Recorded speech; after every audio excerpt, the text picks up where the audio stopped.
This is Casey Catal, and you're listening to Uncorked with Kit. Uncorked with Kit is brought to you by Victoria's Cuppy Cup Cottage.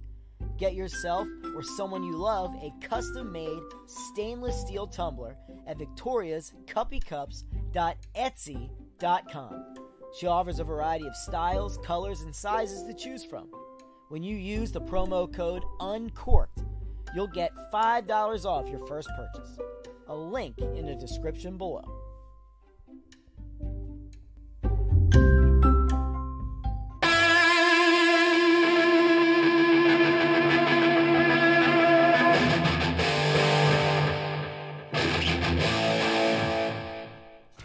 Howdy everybody, and welcome to the 6th edition of Uncorked with Kit. Today is Wednesday, January 20th, 2021. It's Inauguration Day. But more importantly, my guest today is an international deathmatch star, an ultraviolent legend, teacher and trainer, and the owner of H2O Wrestling, the Bulldozer, Matt Tremont. Hey, Matt Tremont, how you doing? What's up, Kit? I figured out this technology thing. Yeah, dude, Instagram's been around for only a short amount of time, like a decade, How you been? Tired, but all good, though, all good. Dude, that's great, man. So, I know you haven't watched it because you've been living under a rock. My show, big rock. my show, it's Uncorked with Kit, and every episode, obviously, I'm going to have a bottle of wine. But what I do is I have a bottle that I think describes the person that I'm interviewing. Like I say, most of the time they're cheap. Jesus Christ. But this one, I saw it. I went to the Wine and Spirit, and I saw this one, and I was like, oh, that's him. That's him. This one's, it's a 19 Crimes, but it's called The Warden. And I picked The Warden because, man, dude, you've had your own school. The discipline you lay out for all of them is just, it's admirable. I think, I've never heard one bad thing. And obviously, I work for you. So, I see it. And, it's probably one of the best schools, the one that I definitely I suggest to everybody and anybody who asks me where they want to train. So that's the last good thing I'm ever going to say about you. I just want you to know that. So we're going to try this one out. Let me raise this up. We got questions here, wrestling, non-wrestling, how much wrestling? I mean, you haven't really done that much. You've only been around for a little while. I just started, just a couple years in. I'm a greenhorn. Yeah, you'll make it one day. You got to get new boots. Yeah. But to get started on it, I wanted to start off with the school. I'm wearing, it's H2O Academy. Man. What was your first intrigue in getting involved in the training and then the business owning aspect of it? I had no intentions of ever becoming a trainer or a teacher or anything like that until I forget what CZW ran a show in at Rockstar's building in Dayton, and before one of those shows, I was able to set up a seminar in, I think, the fall of 2015, and this was the first thing I ever done anything teaching, and first seminar I ever did, and two kids that were a part of that seminar, I think they just started, were maybe at least a year in, was Zachary Wentz and Desmond Xavier, who are now on NXT. Yeah, they seem to do pretty well. Yeah, they're doing very well for themselves. Good kids. Yeah. It was something, at the time, wanted to drop some knowledge and to see if anything I had to say, had any merit or resonate with anybody after they listened. And I enjoyed it. And then when it came time when the building got presented to me to move into our own building full time, that was never my plans either. We were just running shows and just having fun, and that's all it was at the time. And then the the opportunity to move into the building that we've been running in for the last 2.5 years got thrown at me out of nowhere because Jim Molyneux and OTW, they wanted to move on. Yeah. And they told me, the opportunity you'll have to move into the building is there. And I told the story before. I needed $5,600 to move into this place. I didn't have a pot to piss in. I might have had $50 in my pocket, and did everything we could to get in here. And then I knew once we got in here business-wise, we needed to do more than just run shows. And because of that seminar, I enjoyed the teaching and wanted to open up a school. And overall, the school is the foundation of H2O, and it's come a long way. Preacher was at CZW and came over to us, and that solidified it because I needed help in the beginning. I couldn't have done it by myself. Yeah. And once he came over, and now we're a little over 2 years now, the amount of students that have come through our doors and what they're doing, testament to themselves and their hard work. And I think I know what I'm doing. What you accomplished in the span of 2 years is a lot more than what a lot of people have. I mean, not just a school, but your own promotion that I think has skyrocketed since you started. Everybody wants to be in it. It's people know about it, and that's more than what a lot of promotions deal with within 2 years. Yeah. You have a great structure, and that's why I call it home. Since you got me in there, I put any little amount of trust in me, and then and that's what it seems like. It's like it's enjoyable to go to H2O and be in that locker room all the time, and that's unique. I think we all know, like, there's those promotions you go to and you're just like, yeah, I'm just here for the payday, and then I want to go right home. I think that's all I kind of ever definitely in the beginning, it was to make H2O just a fun environment for everybody. Danny Havoc set certain rules in place in the beginning that so everyone enjoyed that environment, and I always kind of kept those. If people are doing what they love to do and they're enjoying it and in a good environment, you're in our locker room. We've never had no issues. Everyone's there doing what they enjoy to do, and if they know there's no bullshit on top of it, they can just go out there and execute and do what they love to do. Then that's gonna show in the ring, and it's gonna continue to show in the locker room. And aside from everything that we do, that's the biggest thing. As long as there's no drama and people are having fun, and that's really all that matters. And then now, 2 years later, I think, and going into this weekend, and I'm going to tell everybody this on Saturday, like I've always said, we're the mom and pop corner store, and I still want to have fun, but I don't want to be the mom and pop corner store anymore. All the time, effort, and energy lately into the company, it was part of the reason I retired. And I really see, for the first time in the 4 years that we've been running, a little over 4 years, we're growing, and people are taking notice of what we're doing. And so, but I don't want to. Obviously, I want to grow, but I won't do that at the expense of changing the culture in the locker room. Right. That can stay the same, and I just want everybody to believe in what they're doing, so we can get to where we get to. I've told you that all the time. You're a tremendous heel, and you've been able to do what you've been able to do because of you and your work in the ring. Thank you. I mean, it is. I can only say that it's an environment where, you allowed me to try things. You gave me direction, but all it did was just, give me more, more to test myself. And I think you do that with everybody there. You see the growth in a lot of the talent that you have in every month. Like Bam Sullivan, for example, is just absolutely killing it. He's sticking out. He's sticking out like the way he should have. He's Jesus Christ. I mean, he's doing a lot of shit, but he knows what he's doing. Oh yeah. So you have a great, like I said, you have like a great structure, and I was going to ask you, when everything is all said and done with what you've done in wrestling, and now as an owner, business owner, and a teacher, you know, Mhm. what do you want your legacy to be when, you know, it's over? Yeah.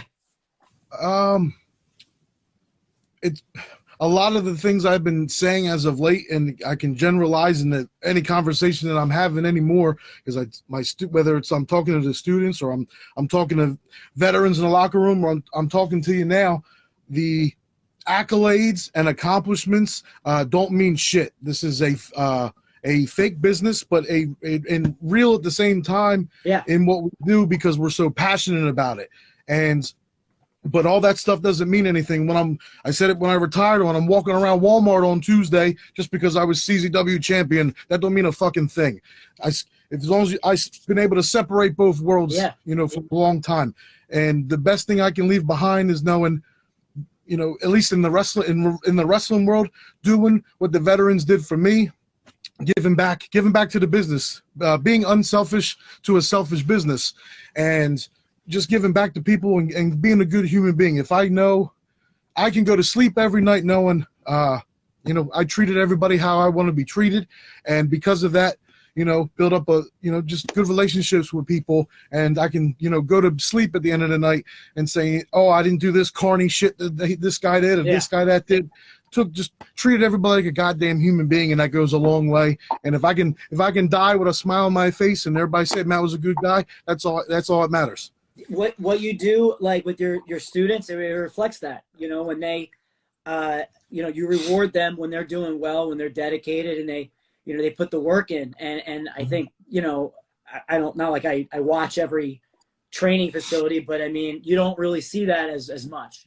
And, you know, wrestling has changed, and you know, all it takes is one person to show a gif of themselves on Twitter, and then they become a star. And then they never had that discipline, and then they don't have that respect. And then obviously it shows up later. But, you know, what you've been able to do is take a little bit of what, you know, we dealt with when we trained, and then also adapt it to the way it should be. Because, you know, it shouldn't take, you know, 3 or 4 years for somebody to get in a ring and have a real match and get some offense in. Like, that's bullshit. I mean, you know, but at the same time, when somebody's like being, you know, they're a superstar in their own head, you know, you rip that the rug from under them. And, you know, and I think that it's just a way of discipline that doesn't, you know, it doesn't make somebody think that they're never good enough. It just, you know, they actually reflect. I see it, you know, they reflect, they get upset, you know, but then they understand, and then they work on it, you know. The biggest thing I have learned in running a school, training, is it's more than just that. Yes, we're showing you moves in a wrestling ring, but that's just part of it. And honestly, at the end of the day, they could have picked any other school to go to learn those wrestling moves. And I wish I've seen it some places and haven't seen it at others. You know, most of my students are younger than me. I'm only 31. Most of them are between the ages of 17 and 24. Yeah. I got some kids that are, I call my kids, or my kids, some of my students are older than me. Yeah. But just like you said with the discipline, you know, some of these young kids might not have any discipline or structure in their real life, but you know, that, I don't know, like when you do karate and when you're young, you'll get a lot of that. And you can implement that into the wrestling training, and, you know, give some of these young kids some discipline and structure. And saying discipline's not in a bad way and use it as a bad term, just to help guide them and put them on the right path, and overall, again, becoming and helping people just be a good human being. Because I tell them all the time, boys in the back, you look at our locker room and who is in that locker room. I know them on a professional basis. I've gone to war with some of them, or I've done good business with them, and you see who's not in our locker room. It's a lot of the same faces for the last 4 years. It's people I've done business with personally and professionally that I know on a name basis, that I trust, and wouldn't just let anybody into my home, you know. And those are people that goes a long way with me. A lot of that old school adage that was used and done for many years gets a bad name because it's old school. But and a lot of it was used for bad. We saw that with the speaking out movement. That's the bad side of it. The good side of it, the protecting of the business was people get misconstrued. Protecting the business is building that discipline, building that structure, and just so you work hard. And because it was so hard just for anybody to get into the business years ago. So once you got in, you had to work hard to keep it. And then once you gained some sort of monetary success, you can take pride in it because you didn't do no bullshit and you didn't cut any corners to get there. And that's the biggest thing I preach to them all the time is, just show up, work hard, pay your $100 tuition on time, which we're the cheapest school, probably out there, which people say, Matt, you're cutting yourself short. Well, I didn't open a school and a building, one business. I got to make enough money to pay the bills. Right. And that's all I care about. You see me, same jacket, same t-shirt. I'm not running around making pocket full of money because I don't need money to be happy. I got a wrestling ring in my living room, and that's all I care about. And putting these kids on the right path or giving some intuition and perspective to anybody on the main roster to help them. I was in a position in 2 different companies. I was a top guy. I know what it feels like to be that guy and to be in 2 big wrestling organizations. That's all I want for H2O at the end of the day and everybody here. And I just some people I got to light the fire underneath their ass up more than others, but I want to get them to the dance so we can all benefit from being on top, because I think you included and others in the locker room, I think we truly are more the land of the misfit toys more than ever. And because some of our guys, you probably won't ever see it at other promotions. But you know what? I'll look at that. That's great. That one, business-wise, you can only see such and such person at H2O. Yeah. That's going to benefit us. And because I see something in everybody, accentuate the positives and hide the negatives. But even the negatives are positives because I'm always a glass already half full type person. And I assess that in my booking and in life. And, yourself included, man, you're a good heel, a damn good heel promo that can get heat. And the old pro wrestling works and people are scared to do it. But if you do it, there's an appreciation for it. And because the wheel worked for so long and it still can work, but over time, people will put their spokes in the wheel and all this, the game starts changing. Yeah. And then you got to pull it back. And I'll go on a tangent, but I'll pause. We'll get back into the school and in H2O because like I said, I compliment you because what you do when we were saying discipline, it's a good thing because what it is you make somebody basically look at themselves in third person and then they analyze, maybe I shouldn't have done that. Or maybe I should do this more or whatever, and that's a good thing. Ultimately, you're not ruining anybody's career unless they're a dick, and you're not kicking anybody out unless they're the same. So, I think everything is done right. That's why I love working for you. I hate your fans. They suck. And then that's the thing is, we protect the business. And, when my music hits and then when I, from that moment I go out there or you put the camera in front of me when I'm doing a promo, I'm completely different and I look at everybody different and I look at you different. And then, right now when you give me some wine, well, everything changes. So one of the questions, when they get into, your first Japan experience, what was your favorite match? We'll just start with that. What was your favorite match? And then what was the feeling when you first got told, like, hey, Matt, you're going to be going to Japan? So the day of once in a lifetime, I think recently some footage has been put out on YouTube. I found out the day that I wrestled Onita because we met at the hotel down the street, myself and the Deej, and we sat at the round table at some motel. I think it was the Wingate, and discussed the very thing I daydreamed about my entire childhood and teenage years was going to Japan. Yeah. And Onita and his wife and the guys that were with him told me then and there, and I was going to Japan after that, and that was in August. I went we went to Japan in October. Just me and good old Deej. 14 some hours, all to the land of the rising sun, and we were there for. I wasn't there long. My first time there, I think 5 days. I did 2 matches. I did a 6-man tag for Pro Wrestling A Team, which was, I guess, like the sponsor promotion under Onita's umbrella. Okay.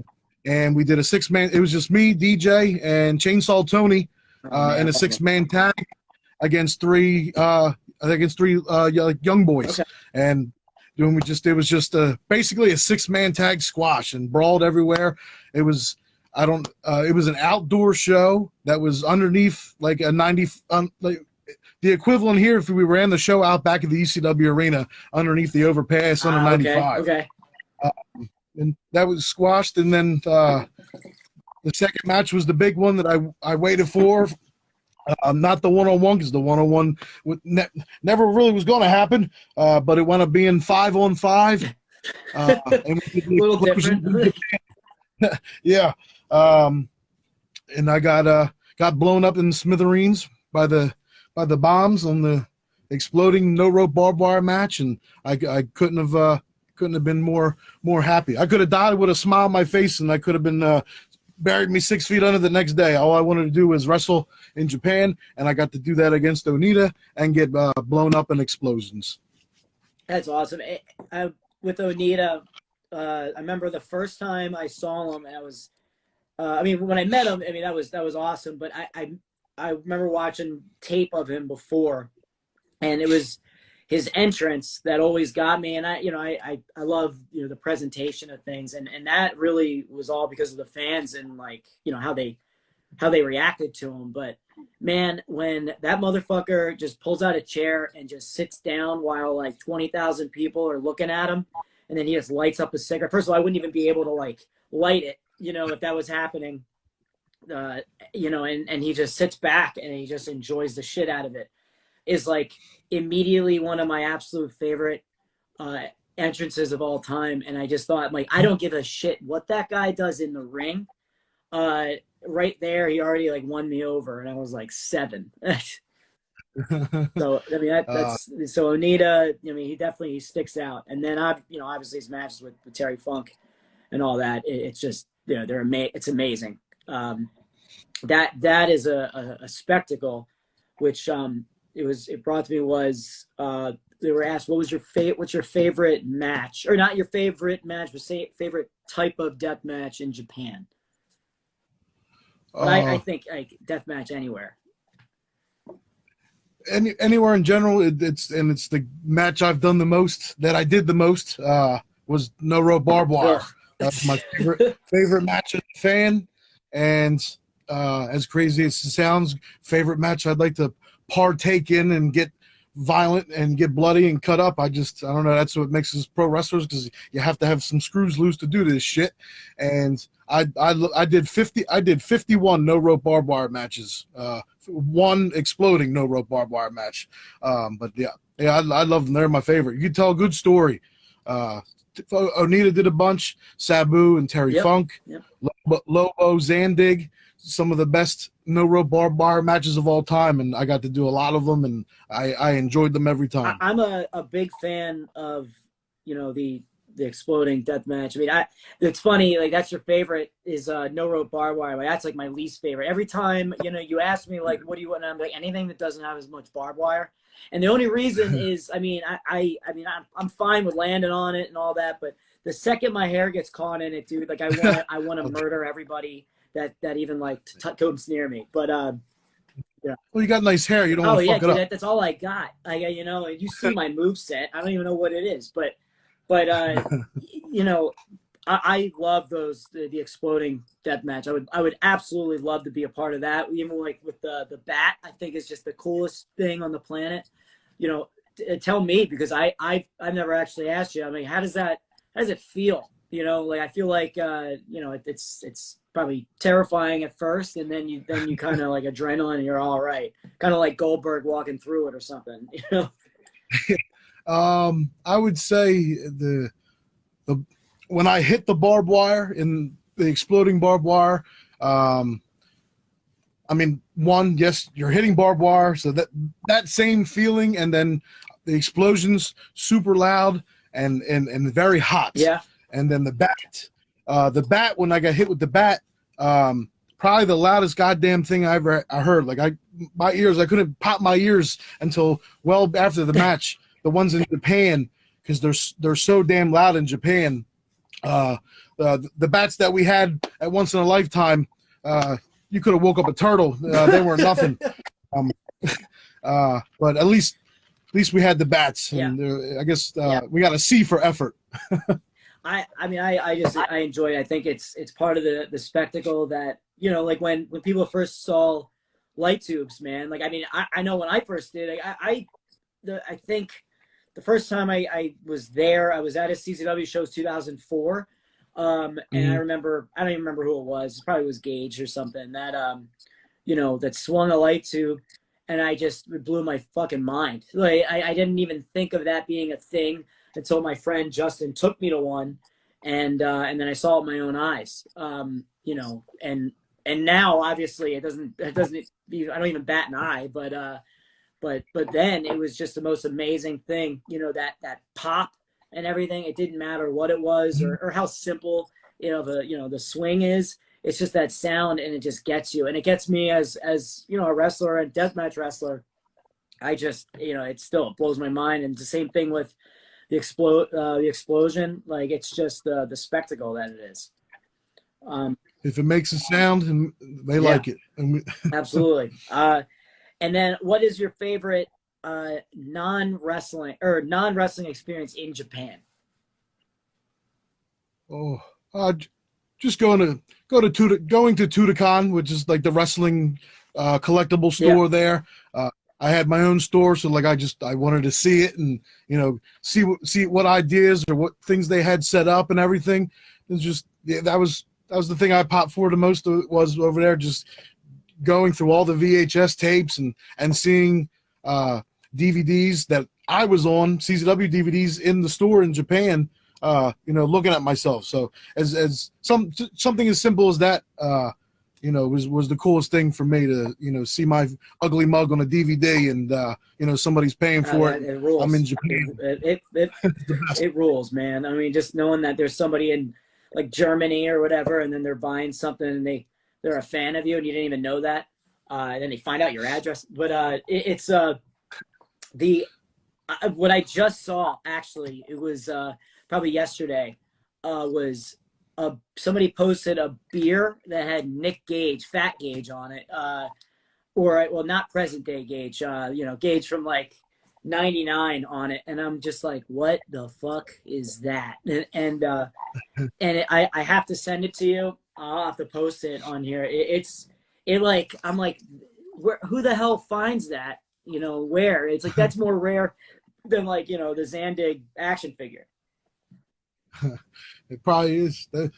They got all kind of crazy stuff over there. And who knows what? There might be a Kid Osborne bottle cap opener over there. Who knows? It'd be good Uncorked. That would be perfect. I actually had there was a fan that asked,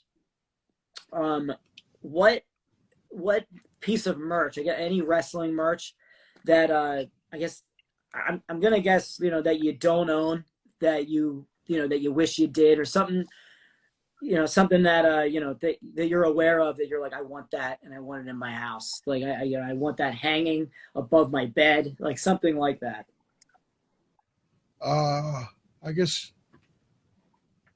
fanboy perspective, man. If like I got I got my Ribera hanging, and I got Danny Havoc's Ribera hanging, and those are my two most prized possessions. If I guess something maybe like Onita's, you know, jacket, Onita's leather jacket would be pretty cool. Oh man, that's cool, man. I know last year, you know, it was extremely unexpected. I didn't want to get too into it, you know, but you know, when we both good friends with Danny, I mean, you guys are as close as brothers, and you know, and that was just, I didn't know how to handle it, and I know when I was trying to talk to you, privately, but it's like it's too hard to discuss, and that shit, it sucks. So I don't want to get too into it, but I think that's cool that you have his jacket from there. I'll be buried with it. That's good, man. What's your favorite part about retirement? Not running the school, but I guess your favorite part being away from, the fucking rink when you don't want to be. Probably. What's the when we first break into the business, they say you don't want to be in that bubble anymore. You want to get outside of the bubble when you break in. I just want to be in my bubble now. So retirement is me. I don't have to travel anywhere. I don't have to be in, and I hate to be negative, but toxic environments or locker rooms. Because that was part of me. Part of my one of many reasons to retire was just to get away from all the grown adults that act like children in the wrestling business. So now I'm just in my little bubble at H2O, and it's a nice little bubble, and I stay in my lane. I don't step on nobody's toes, and peace of mind is a big thing for me. And as long as that's all I need. Dude, that's right. It's just like anybody that does a 40-hour job. It's like you want to have a job that you don't take work home with you. I mean, and that's always good. It's when it gets too much. I mean, you've always been one that I've never heard a bad thing about you, from anybody. But being in an environment, it's still just being surrounded by it. And even though you're not the one hated, or talked about, it's just that, that other people are, and you're like, dude, this is, I don't really like this. It's a negative environment. It sucks. It makes you perform different, because you just don't want to hear anything. But it's good. I mean, I'm glad. I'm happy that you're happy. Which is followed by my next question of, do you have the itch yet? I've taken one bump in the ring since I retired. That's the worst one you've ever taken. I don't know. It didn't feel any different. I don't know. It's very weird. I'm 31 and I'm retired from what I've been doing that I made a living for the last 6-7 years doing, but which I'm very thankful for. But I don't know. It's not. I didn't retire because physically I couldn't do this no more, and I'll never truly.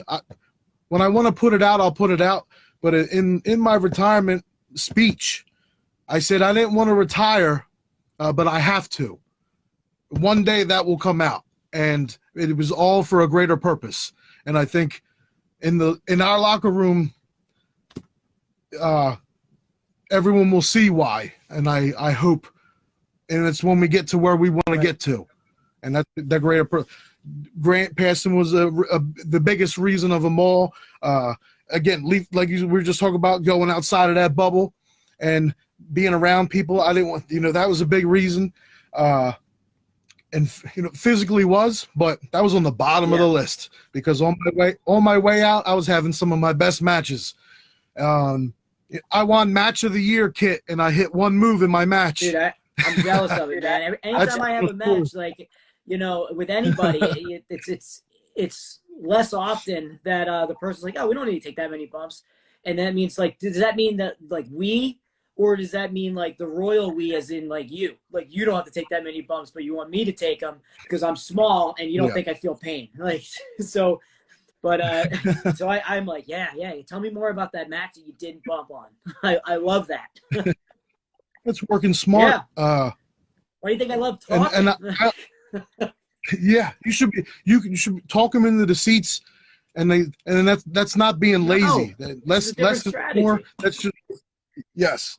You got especially once you've been in for 10 or so years or more, you got to take care of your body. Your bump card fills up. Mine filled up a little faster because I was getting thrown off cages a little more often, and you just got to take care of yourself. My student brought that to my attention the other day, and it was I felt so good that he had the wherewithal and the intuition to say it. But he was like, Matt, you won that IWTV award. I'm like, yeah, it's cool. It is what it is. But he's like, I watched your match back because I kept telling him I only hit one match in my last match, one move in my last match. And when he said that, he's like, I get why you say that now. I'm like, yeah, everybody's moves and all this stuff. I hit one offensive maneuver in my retirement match because it's not about the fucking moves. It's the story, the emotion, and everything else. I hit a Samoan drop, and that's all I needed to hit. I love it. I mean, as you know, when I'm like a bad guy, you know, I like the aspect of being able to talk people into hating me. You know, like when I made something out of nothing with Schlack, and then I think that was when I think that's when you first really noticed. You know, at least in my head, like where you first noticed me. You know, like, hey, you know, I think he's trying. You know, and I didn't know what I was gonna do, and all I knew, you know, after doing this for so long was. I didn't realize that I could be a heel until Dojo Wars because I was always told you're too small to be a heel and that it doesn't make sense. And I'm just like, what the, like, and now I'm like, man, why the fuck did I listen to that? That's the stupidest thing I ever heard. But it was in my head when you're so young and then that's just fact. It's like taking advice from some old dude at a bar that never left his town, and then you just took it as fact until somebody proved you wrong.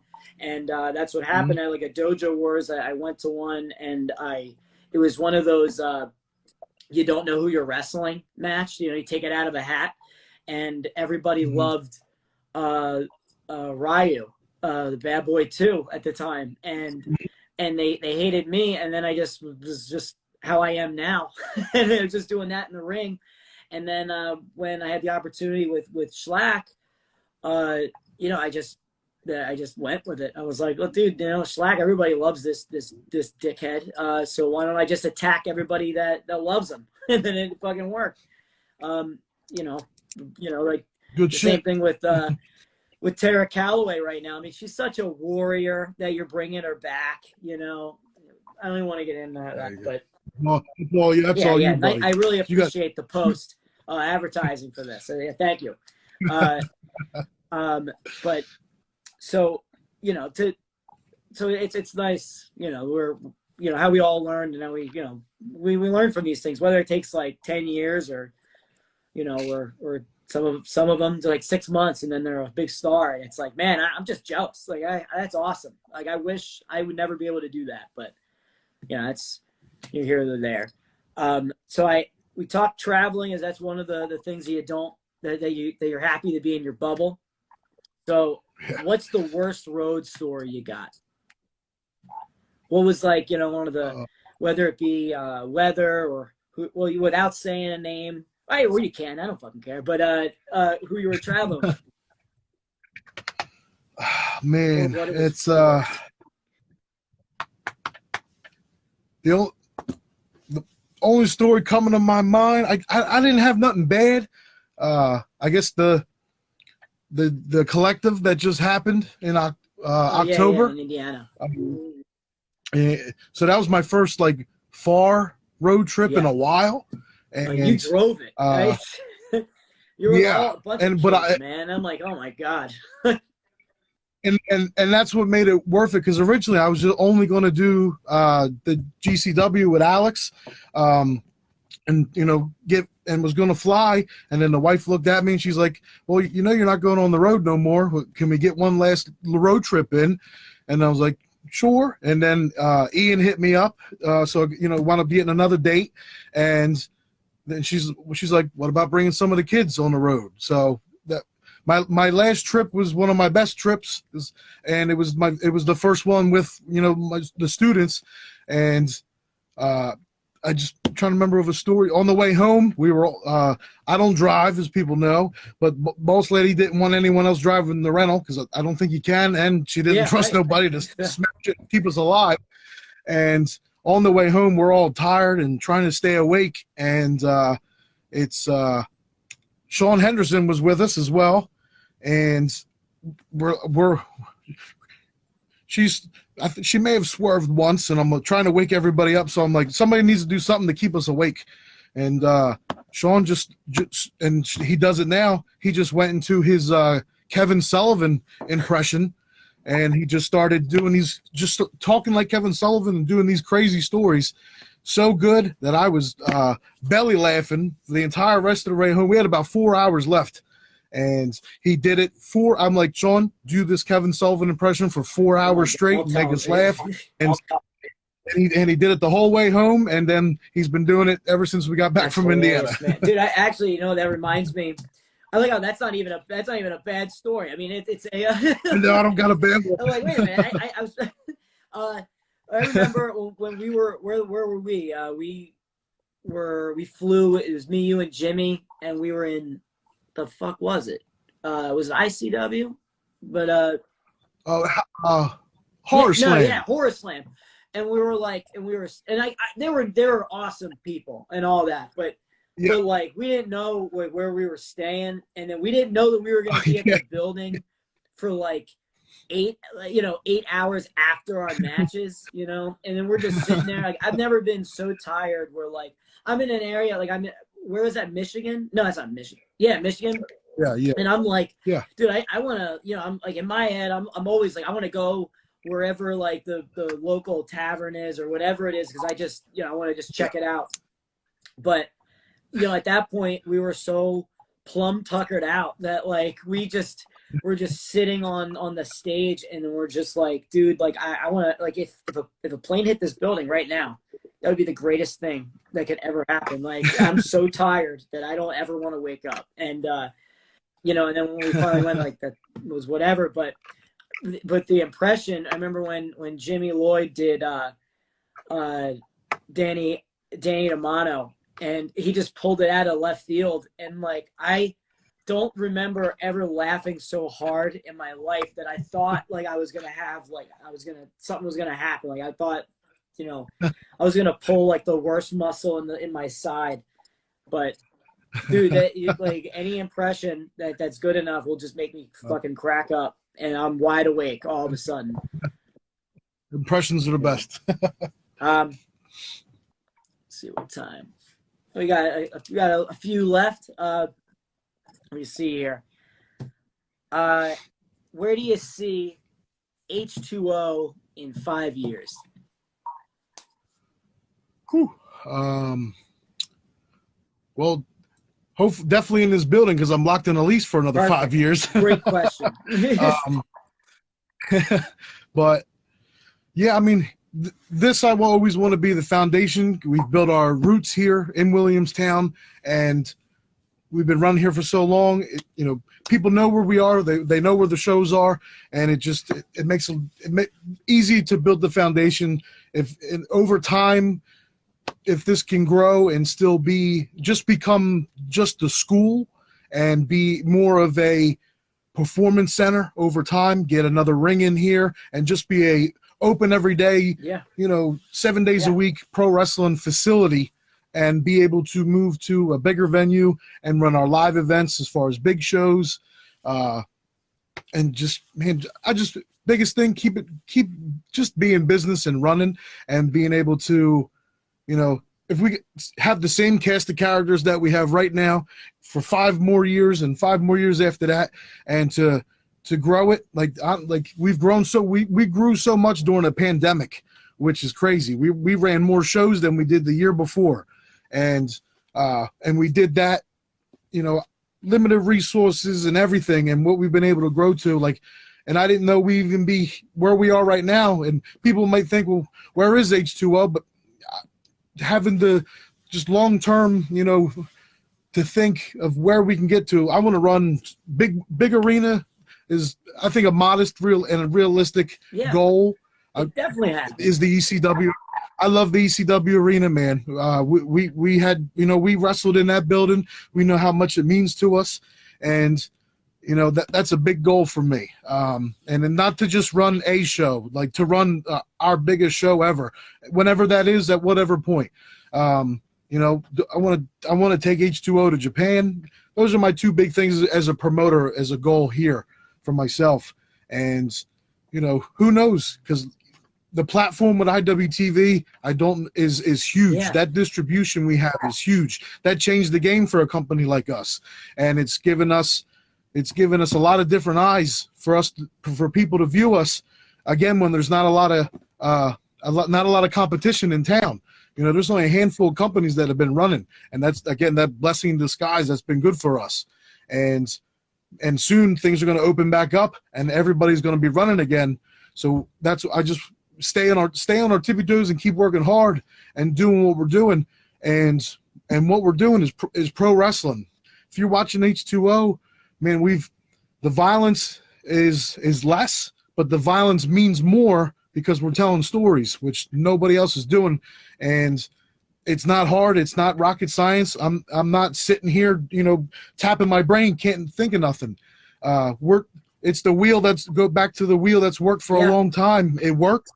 We're going to tweak it a little bit and do our thing. And we're just telling stories. We're not doing nothing crazy. And I think that's what's noticed, been the most. In a time during a pandemic, this is what I don't get. You can desensitize everything, and you can pull the string back, and you don't and less is more now. So, but everybody seemed like they went in the opposite direction. Everybody went crash and burn when you can pull them back, and less is more, and because they're gonna pop for anything because there's not much right now, and we're just telling stories. I want heels, I want baby faces. Titles mean something, and because if you execute everything right and everything has purpose, then people have something to sink their teeth into. Can you say that one more time? Can you say that titles mean something? Because I hear somebody says that they're just props, but I'm pretty sure they mean something. I just want to hear it one more time from somebody that I respect. Oh yeah, I don't know who it is, but titles fucking mean something, and because it's. When I was CZW champion, that meant something to me. And when I held that belt for 309, a fictitious title, it doesn't mean anything in the real world, but in the wrestling world, when I was champion, I took a lot of respect and pride into that belt.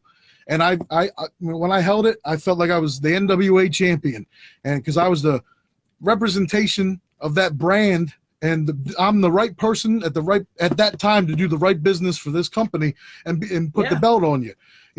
There's a reason why Ron Mathis has been champion 3 times.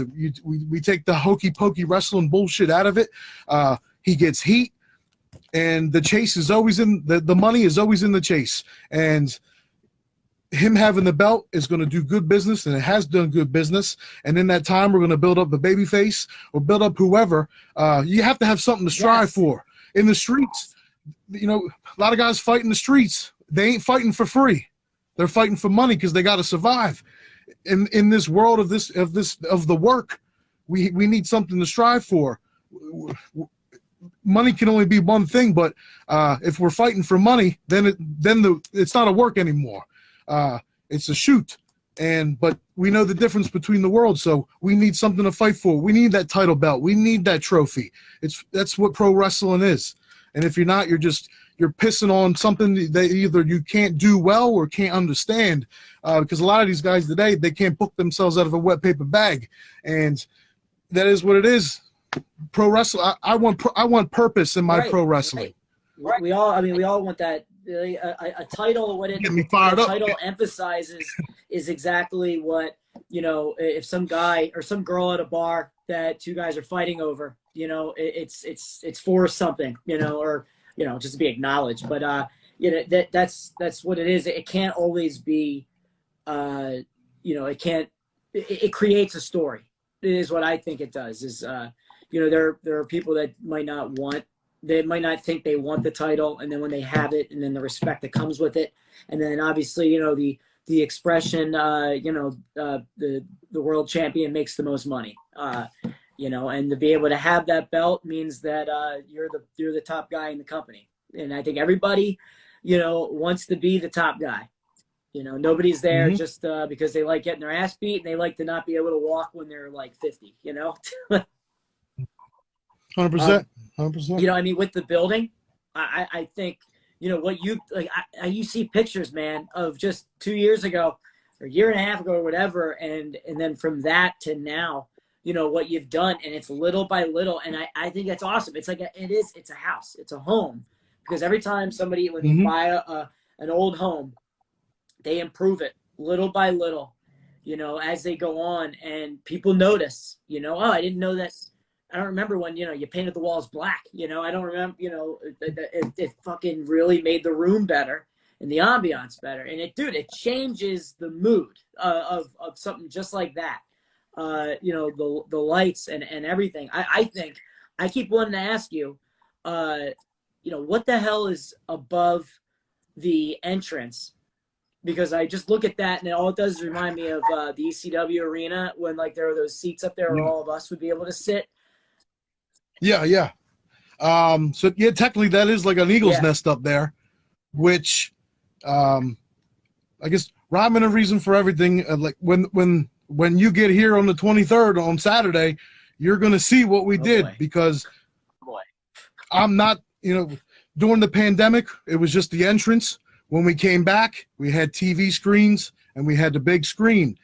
Just, come back. We have to look like we evolved during a trying time. Yeah. And, we look like we're doing something with ourselves and then just sit around for a couple months. Product. I've never had to worry about our product. Now I have to worry about our presentation, and that has evolved over time, as you said. And I've only thrown some trash bags on the wall, some paint on the wall, and some lighting, and I didn't have to pay for any of that.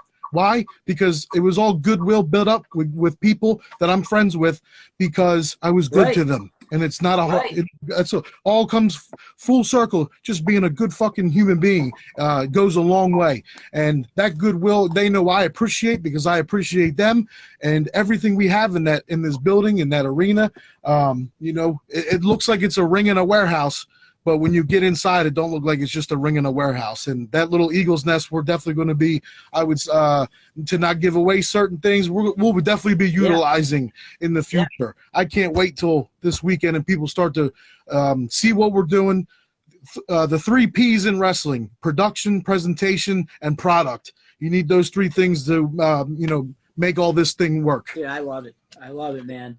As we're cutting it close, I just had a couple more. Man,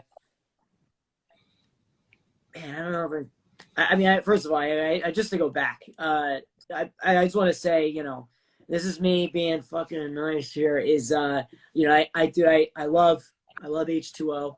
I love being a part of it and all that. And it is a growing company. So anybody who's listening that that isn't aware, it's at H2O. So on Twitter it's H2O Wrestling, right? Name it all for me because I know they're all different. Underscore. Yeah, you know what? And I'm willing to admit that's my fault because when I first launched all the social media 4 years ago, I don't know all the differences between the 8 letters and all this shit. So it's H_2_0 Wrestling on Twitter.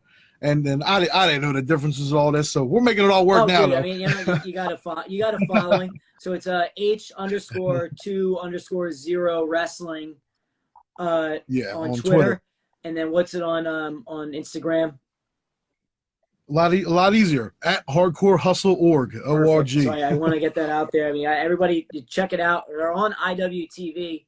It ain't hard to find. There's like 1 million shows on there now, which is awesome. And every single one of them is great. I'm on most of them. So, I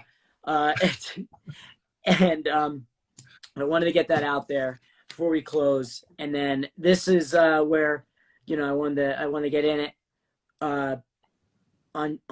There's basically, I might have 2 questions if you give me a different one, but I think I know. Who's the one person who you wish you had a match with but didn't? And if it's for a personal reason, then I want to know which one you think would be the best for Matt Tremont, the performer, also. I think you and people would know the one would be Cody Rhodes. And that was far as it did. You know what? You want to know why that didn't happen, Kit? Yeah. And I believe because I didn't put enough work in, and I put a lot of work in with Onita, And what got his attention was an actual promo in front of a camera. I never did any of that. I did a lot of Twitter bullshit, and I did one thing in the ring here after an H2O show was over. And then while all that's going on, he's a busy guy doing a lot of big things. And he ain't got time to worry about my ass. I'm realistic. I get it. But could have I put more work in to make that happen? 110%. I never sat in front of a camera like I am now and sold the world why they should buy a ticket to see me and this man. And, that's my bread and butter. It ain't about moves with me. You ain't come to see Matt Tremont to do moves. I'm going to hear me talk and make somebody else look good. And that's what it's all about. And I could have put more work in. I wanted that match. I wanted that match because I respected his hustle. Obviously, great performer. The name that he has, that's neither here nor there. What caught my eye was coming to the Indies and doing what he did. I respected his hustle, and then the name, and then the work, and he's a son of a plumber. Like, I've had a couple people over the years. And again, I say it with no ego, and it means a lot to me. Like, I'm the deathmatch Dusty Rhodes. That was the biggest compliment I could have ever heard or ever gotten. And all I wanted was if I could just to work him. It didn't need to be a death match. It didn't need to be stupid, crazy glass and all that. I did it for so long, and I respect it. But you don't need it, man. Like, I've seen you have matches without it, and you do it just as well. I just wanted to work with him. And then if it elevated because we told a story and got to a Texas bull rope match or something like that, I would have loved it. Because the only thing I never was able to do in my in-ring wrestling career was do something on national television. That was all. And that was a lot of the motivation as well. But I don't hang, I don't write on the wall, oh man, I wish I did this and I wish I did that. I did more than I ever imagined that I would have, and that's what always kept me humble and just thankful for everything that I did. My goal when I got into business was to make it in combat zone wrestling, and I did that, and I conquered that amongst all the bullshit there, and learned a lot there to now get to where I am now. And I'm not a millionaire. Sometimes I ain't got to pop the piss in, but I got a roof over my head and bills are paid, and I get to teach kids wrestling and, see all you guys in the locker room once or twice a month. And that's all I need. Dude, that's awesome. And I don't think you could say anything any better. I mean, I'm sure, it's not something to dwell on. It's definitely something that I'm sure I'm one of them that I would have loved to see. I hope that, if he were to ever hear this, that he somehow talks you into coming back, and then, you take back everything, and then I can rub it in your face later. But, if not, it is. I mean, even if you did, that would be, who the hell wouldn't? Dude, I appreciate you. You've become one of my friends in wrestling that, I hope to always be in contact with, even when we're too old and decrepit to remember who each other are. So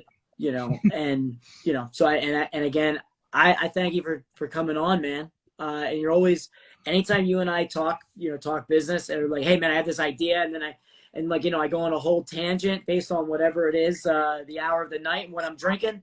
You're always there to listen and brainstorm ideas. And then whether it's dumb bullshit, you take something out of it, and then, we work with it. Mm-hmm. And I think that's good chemistry. And I hope that we continue to do it forever. And and I also think Tara Calloway's a bitch, and then she's been one for years. And then that's all I'm going to end it with. All right. That's not a dinosaur I got to mess with. That's you. I'm looking forward to it though. It'll be fun. Yeah, man. All right. Thank you for coming on, brother. And I'll see you Saturday. I'll see you then, man. Thank you. Later, man.